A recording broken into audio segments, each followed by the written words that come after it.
ela foi minha coach. E ela foi minha coach no processo onde eu estava buscando sair dos 500 mil de faturamento para fazer o meu primeiro 7 em 7, que é como a gente chama no mercado digital, é o primeiro 1 milhão de reais em 7 dias. E ela me ajudou no processo de estabelecer minhas metas, estabelecer tudo que ia funcionar, organizar a empresa, porque não é simplesmente você vender, né? Você precisa entregar. Vender é fácil, tá? Acreditem ou não, a parte mais fácil é vender. Depois que vocês saírem daqui, vocês vão entender isso. Quando vocês saírem daqui, vocês vão ver que vender, que é o que normalmente a gente preocupa quando a gente não conhece o marketing digital, na verdade, a parte do vender é a parte fácil. Essa daí, nossa, é linda. O problema é entregar depois o que você prometeu. E a gente tem um conceito de oferta irresistível, né? Aquela oferta que você olha e você fala assim, caramba, eu sou maluco se eu não comprar esse negócio. Então, para a gente fazer isso, a gente promete forte. E para a gente prometer forte, a gente tem que entregar mais forte ainda. E com isso eu desenvolvi, ela me ajudou, a gente organizou a empresa, organizou todas as metas e nesse período depois do planejamento, eu fiz os meus primeiros 7 dígitos em 7 dias. Depois eu vou contar um pouquinho mais dessa história para vocês, porque na verdade não foi bem assim. Tem alguns detalhes aí no meio do caminho que eu vou aprofundar mais para frente. Afinal, é importante a gente saber como é que faz, né? E eu quero que todos vocês aqui saibam. Quem são vocês? Isso aí, show de bola, vocês estão bem. E a energia tá boa, tá? Eu nem vou precisar repetir. Então eu quero agora aproveitar que vocês já estão de pés. Eu quero que vocês recebam com uma salva de palmas, muita energia. Transmite, joga essa energia pra frente. Esse é o Luciano Rocha.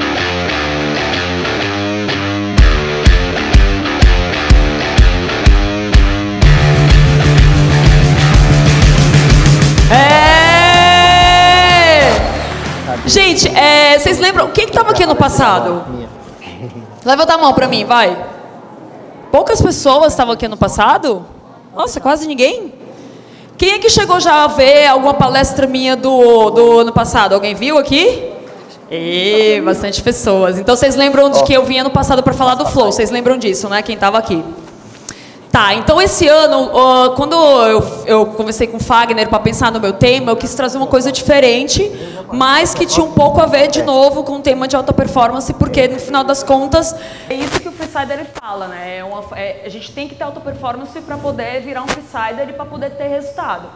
Então, eu me desafiei querendo trazer um tema novo, então quebrei minha cabeça, e aí eu trouxe esse tema que tem tudo a ver com a minha... que vocês entrarem no meu site, tem lá, que é Transforme Seus Desafios em Resultado, que é uma das coisas que eu vendo em coaching. Então eu trouxe esse tema esse ano, que vai ser em 8 semanas. Por que 8 semanas? Depois eu vou explicar.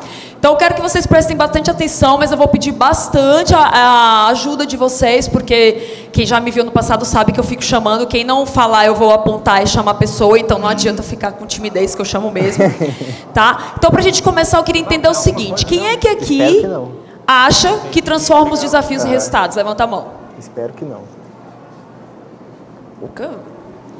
Vamos lá, você que levantou a sua mão aqui. Como é que você faz isso? Você. Tá, ele diz que ele coloca muito em prática, por isso que ele chega mais. Quem mais que levantou o dedo aqui que disse que transforma os desafios em resultados? Você, como é que você faz isso? Meu nome é Rinaldo, né? E eu coloco sempre esses desafios que estão alinhados ao que eu acredito, né? Porque com isso você ganha força para você estar agindo e não começar a procrastinar. Ele falou uma coisa interessante, procrastinação. Vou falar sobre isso também, porque é o grande vilão de todo mundo, né? Oi? E vocês vão entender por que vocês procrastinam, olha só.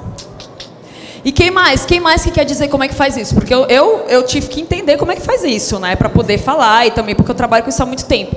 Quem é que também transforma os desafios em resultados? O que a pessoa faz diferente do que eles falaram aqui? Quem é que mais? Opa, diga lá, você. Eu saio da inércia e ajo. E agindo, alguma coisa acontece. E mesmo que seja negativo, a gente aprende. E é um resultado que no final se torna positivo. Legal. E o que é desafio? Algo que não estava planejado? Olha aí, a gente tem um monte de conceitos diferentes de desafio. Quem dá mais? O que é desafio? Olha que interessante, ó. Vocês percebem uma coisa que é o que a gente trabalha muito em coach. Vocês percebem que todo mundo tem uma visão diferente da mesma palavra. Não concordam? Então, desafio para várias pessoas tem conotações diferentes. Ele falou meta.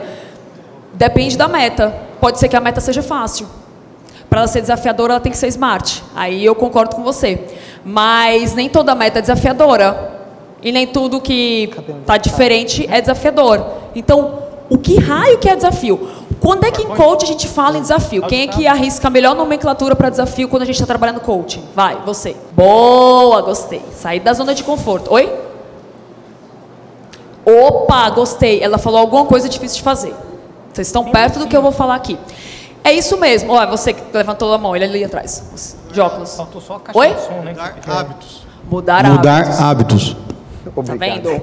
Então, olha só, quando a gente trabalha em coaching, desafio é exatamente, mais ou menos o que vocês falaram, sair da zona de conforto, com certeza, e é algo difícil. Senão, não é desafio. Se for fácil, não é desafio, vocês concordam comigo? Então, por isso que o trabalho de coaching, o primeiro passo que a gente faz é estabelecer meta. Por quê? Porque se eu não desafio o meu cliente, eu não gero desenvolvimento. E para que eu gere desenvolvimento em qualquer pessoa, eu tenho que desafiar. E desafiar ela significa tirá-la da zona de conforto. Porque a maioria das pessoas que chegam para mim, elas estão com algum problema, óbvio. Ninguém vai para coach sem problema, concorda? Tem alguma coisa que não está funcionando. Então elas procuram a Luciana porque, olha, eu estou com um problema X e acho que você pode me ajudar. E o primeiro passo que a gente faz é o quê? Tirar a pessoa da zona de conforto, que é justamente desafiar ela. Desafiar ela a fazer o quê? Vai, diz você é de azul. O desafio é a exigência da pessoa se dar ao máximo, né? Se botar em máxima operação, talvez. Pode ser também. Oi? E além do que já foi? Porque normalmente na vida a gente não para pensar. E em processo de coach, mais uma vez, eu vou falar sempre processo de coach porque eu sou coach, né? A gente faz a pessoa pensar. Muitas vezes a pessoa ela sabe o que fazer quando ela vem para você. Então essa coisa de dizer que o coaching transforma a pessoa, é uma coisa de bruxaria, não existe isso, gente. Geralmente você vem no coaching, muitas vezes você fala para a pessoa, né, posso falar para você uma coisa que você vai dizer assim, meu, mas é óbvio. Só que você não faz por quê? Então muitas vezes a pessoa ela vem para você, você monta um plano de ação com ela sabe, tipo, ela sabe que ela já sabia daquilo, mas ela não faz. E por que ela não faz? Ela está dizendo que é difícil a gente encontrar as respostas às vezes. Sim, com certeza.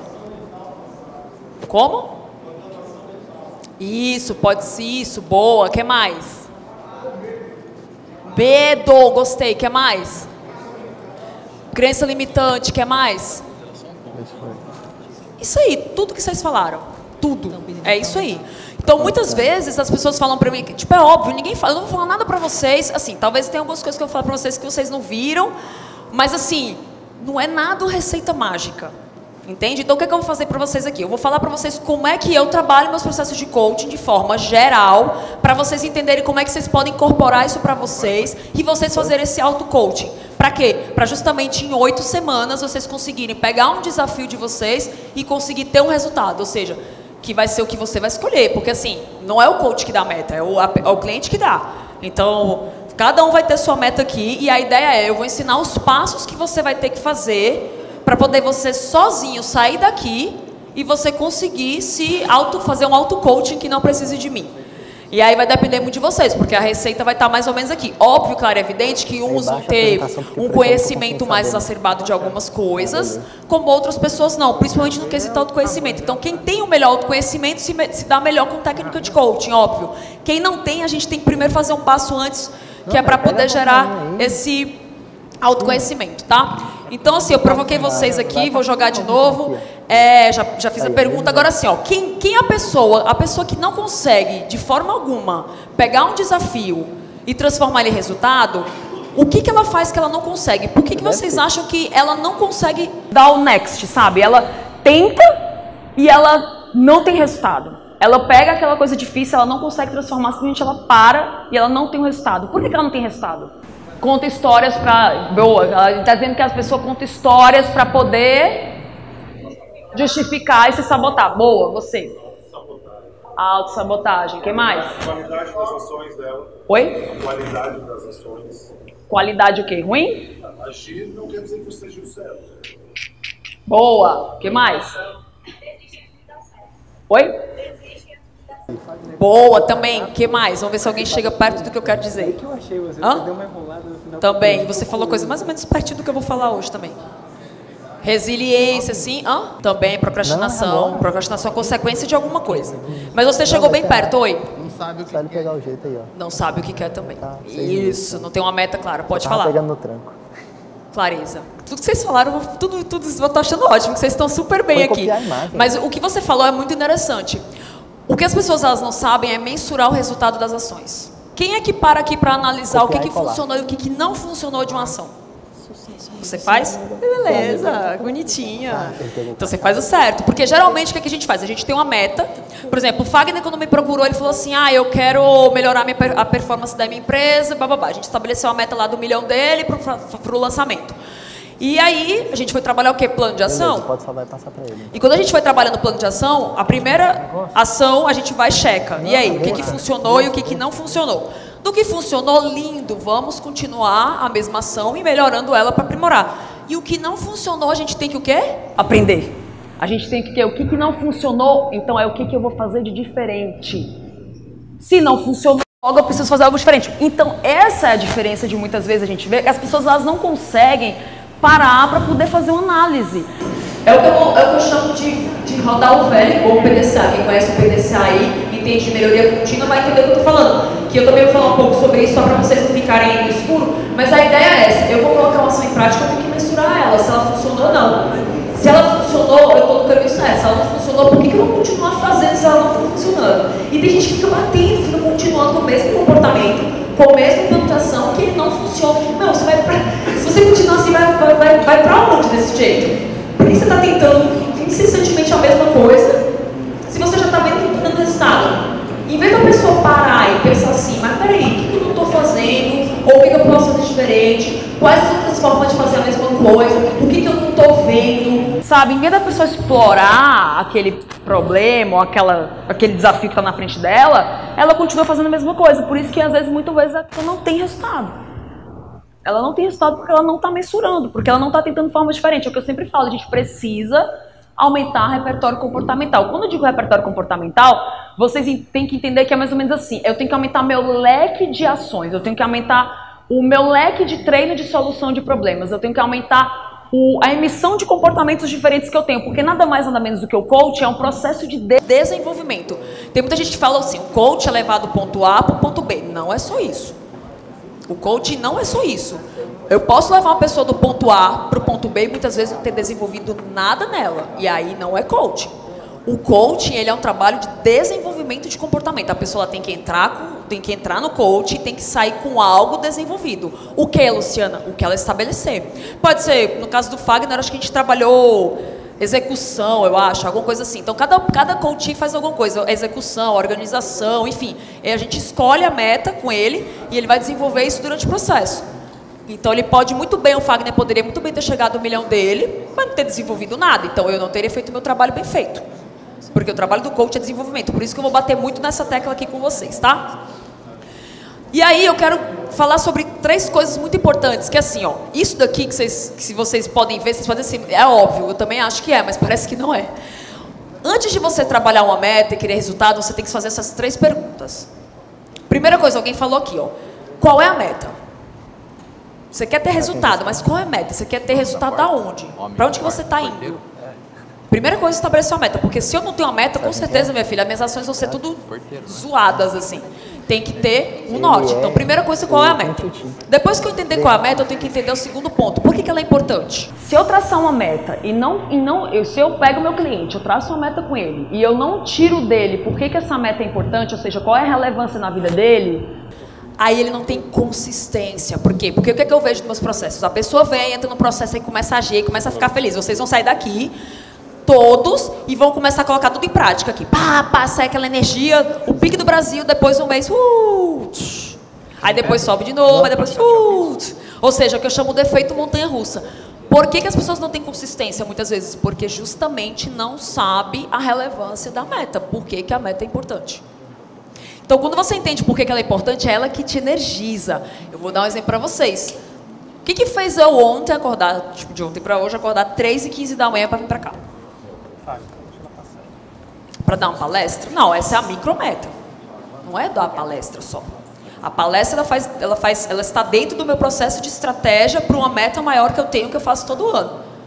E no final das contas, a minha maior importância de todas as metas que eu quero é a liberdade financeira, assim como os freesiders, né? Então, como a liberdade para mim é um valor de suma importância, que tem a ver com valor, para mim é a coisa que eu mais vou atrás. Então, quando eu estava lá hoje acordando às 3h15 da manhã, com aquele sono, pensei, por que eu estou indo para lá? Por que é importante isso para mim? Aí eu lembro, porque eu quero liberdade, aí eu dou o pulo da cama. Porque isso energiza.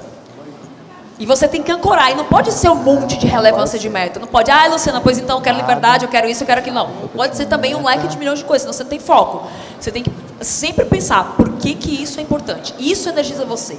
É aquela hora que você está desanimado, que você está querendo desistir, e que você tem que lembrar por que aquilo é importante para você. Muitas pessoas falam para mim, e é difícil achar isso, porque eu vou sondando com algumas pessoas, a pessoa fala, porque eu quero reconhecimento. Por que essa meta é importante? Porque eu quero reconhecimento. Aí você vai perguntando mais, não é reconhecimento não, acho que é senso de dever. Nem a pessoa às vezes tem consciência de por que é importante. Então como é que você vai ter resultado de algo que você nem tem noção de por que é importante? Vocês entendem por isso que as ações caem? Por isso que a energia cai da pessoa e a pessoa fica no efeito montanha-russa? Por isso que a pessoa procrastina? Porque muitas vezes não está claro para ela por que aquilo é importante. Porque quando a gente sabe a importância do que a gente quer, a gente consegue manter um foco bem maior. Então por isso que é muito, muito importante vocês entenderem isso. Então, eu vou pegar alguém aqui. Quem é que pode me dizer uma meta que tem aqui? Vamos brincar de coach um pouquinho. Quem quer me dar uma meta? Bora, você.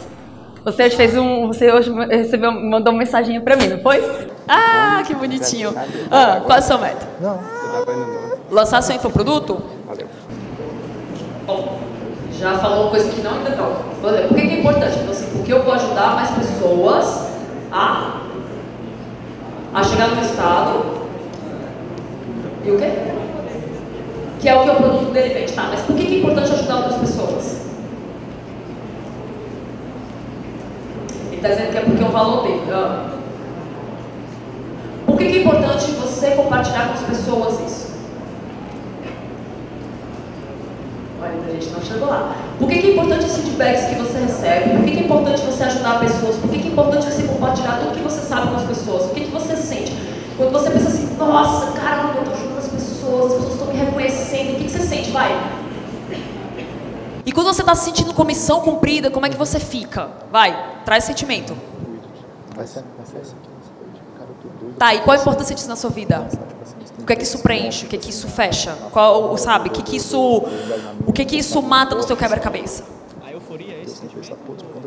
Não sei, você que vai ter que sentir isso, porque ela soprou pra você. Ela falou assim, fica feliz, aí ele é euforia. Não vale influenciar o colega. Eu tô puxando o subconsciente do menino e ela fala do Então, vamos lá. Quando... não tem resposta pronta, né?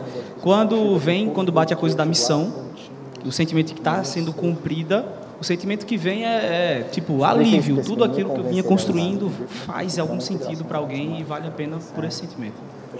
Tá, se você tivesse um centavo no seu bolso, você ainda faria isso?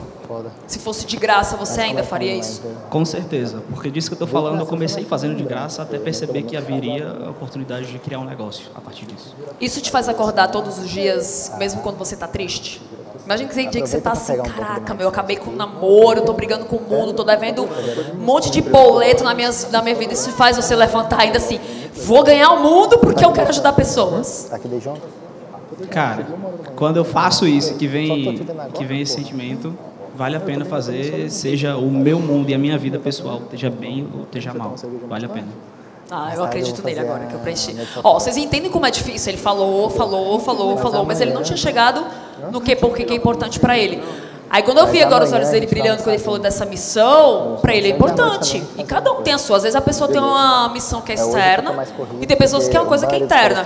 Eu gosto, tem pessoas que elas são muito movidas pelo reconhecimento. Então às vezes quando eu vou catar a relevância da meta, a pessoa fala, por causa do reconhecimento do outro. Eu não gosto tanto disso, por quê? Porque você fica muito refém do outro, então você não tem controle. Por exemplo, se a minha relevância da meta é o teu reconhecimento, ou teu ou de vocês concordam comigo que eu fico foge do meu controle? Porque toda vida que eu tiver que motivar e acordar um dia, eu tenho que ter reconhecimento de alguém, então eu fico refém, concorda? E onde é que eu controlo isso? Então eu prefiro muito mais que a importância da meta seja algo interno, porque se é algo interno, eu sozinho faço esse movimento.